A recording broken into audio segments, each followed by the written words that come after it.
Hello friends, आज हम बनाएंगे परफेक्ट रेस्टोरेंट स्टाइल दाल तड़का और जीरा राइस।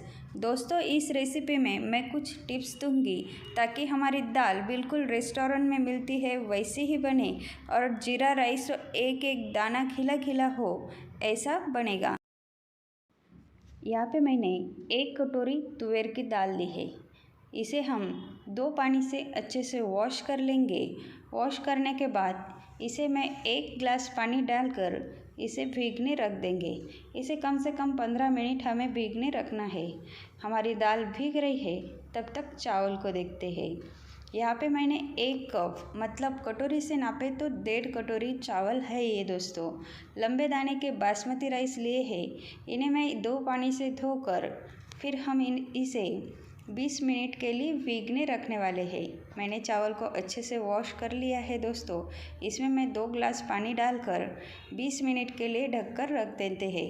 चावल भीग रहे हैं। दाल को भीगकर 15 मिनट हो चुके हैं तो हम इसे कुकर में डाल लेते हैं और 3 से 4 विसल्स लेकर अच्छे से उबाल लेते हैं। इसे फिर से धोने की ज़रूरत नहीं है दोस्तों, हमने दाल को धोकर ही लिया था। इसमें मैंने 1 गिलास पानी और ऐड किया है। चुटकी भर हल्दी ली है दोस्तों और 1/4 टीस्पून नमक डाला है।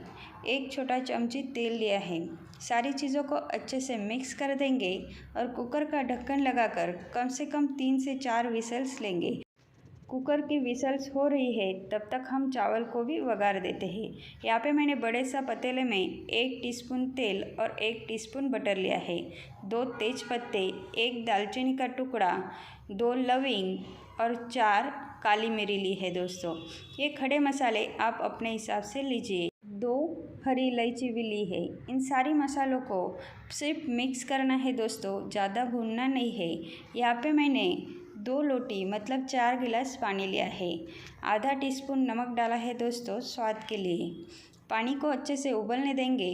पानी अच्छे से उबलने लग जाए तब हमने सोक किए हुए चावलों का पानी निकाल कर चावल को इस उबलते पानी में डाल देना है। एक बार इस तरह से मिक्स करके इसे कम से कम 4 से 5 मिनट उबलने के बाद ही इस तरह से करछी डालकर चेक कीजिए। बार बार करछी से चलाना नहीं है वरना हमारे चावल के टुकड़े हो सकते हैं। अभी भी चावल अच्छे से पके नहीं है। मैंने 3 मिनट और उबाले हैं। पूरे चावल पकने में हमें सिर्फ 8 से 10 मिनट लगते हैं। आप देख सकते हैं हमारे 90% चावल उबल चुके हैं। उसी वक्त हमें गैस की फ्लेम ऑफ कर इस तरह से छलनी रखकर सारे चावल को निकाल लेना है। ये पानी का भी इस्तेमाल आप सूप बनाने के लिए या फिर सब्जी में या फिर आटा गूंदने के लिए कर सकते हैं। यहाँ पे मैंने एक प्लेट को थोड़ा सा घी लगा लिया है दोस्तों। घी लगाने से गरम चावल प्लेट को ठंडे होने के बाद चिपकेंगे नहीं। आप देख सकते हैं कि हल्के हाथों से इसे इस तरह से फैला लेना है। चावल ठंडे हो रहे हैं तब तक हम दाल को वगार देते हैं। यहाँ पे मैंने बड़ी सी कढ़ाई में 3 टेबलस्पून ऑयल लिया है दोस्तों। 1 टीस्पून राई, 1 टीस्पून जीरा, 1 टीस्पून अदरक और लहसुन की पेस्ट, थोड़ा सा बारीक कटा हुआ प्याज, सारी चीज़ों को अच्छे से मिक्स कर लेंगे। इस तरह से मीडियम फ्लेम पे प्याज को सेकने के बाद इसमें मैंने 2 तेज़पत्ते, 1 दालचीनी, 1 चक्रफूल, थोड़ी सी हल्दी पाउडर, पाव चम्मच हल्दी पाउडर ली है दोस्तों क्योंकि हमने दाल पकाते वक्त भी चुटकी भर हल्दी पाउडर डाली थी।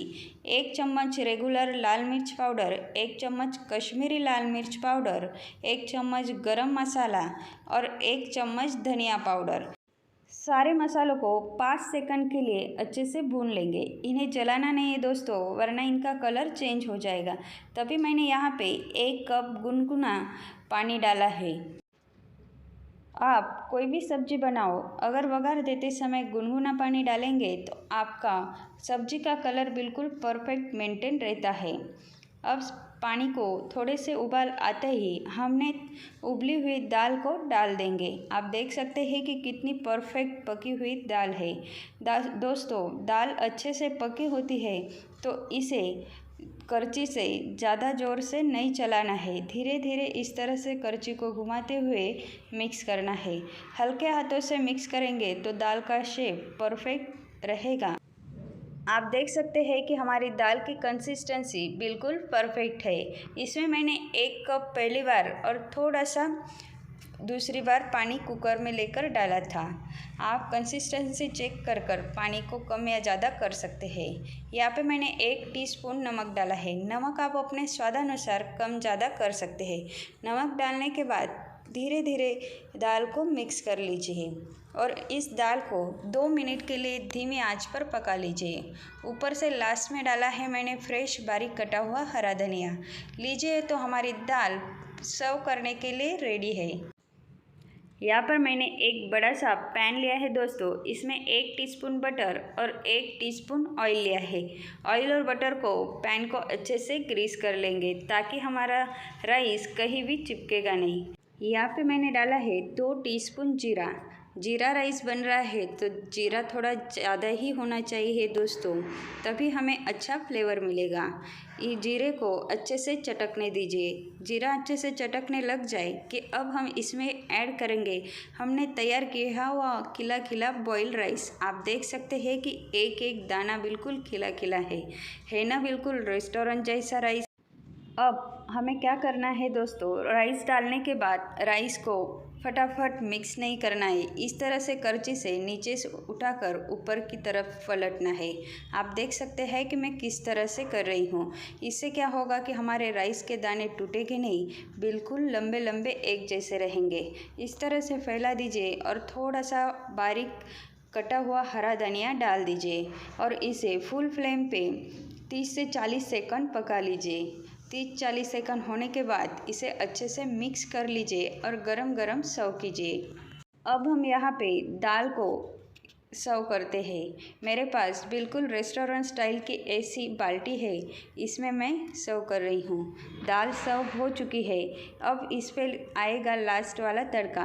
मैंने यहाँ पे थोड़ा सा तेल, थोड़ी सी राई, थोड़ा जीरा, 1 चुटकी हींग, 3-4 साबुत लाल मिर्च और बारीक कटा हुआ लहसुन लिया है, क्योंकि दोस्तों दाल तड़के पे बिना लहसुन का वघार नहीं लगता है। और आधा चम्मच कश्मीरी लाल मिर्च पाउडर ली थी दोस्तों। आप देख सकते हैं कि कितनी बढ़िया लग रही है दाल और जीरा राइस।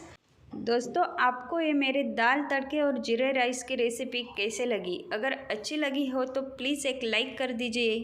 चैनल पे नए हो तो प्लीज़ चैनल को सब्सक्राइब कर दीजिए। बेल आइकन को टिक करके ऑल का बटन दबाना ना भूलें। आप ये दाल तड़का और जीरा राइस की रेसिपी ज़रूर ट्राई कीजिए और कैसे बनी ये कमेंट करके ज़रूर बताइए। स्वस्थ रहिए, मस्त रहिए, मेरी नई नई वीडियोस देखते रहिए और रेसिपी को ट्राई करके एंजॉय करते रहिए। फिर मिलेंगे एक नई रेसिपी के साथ।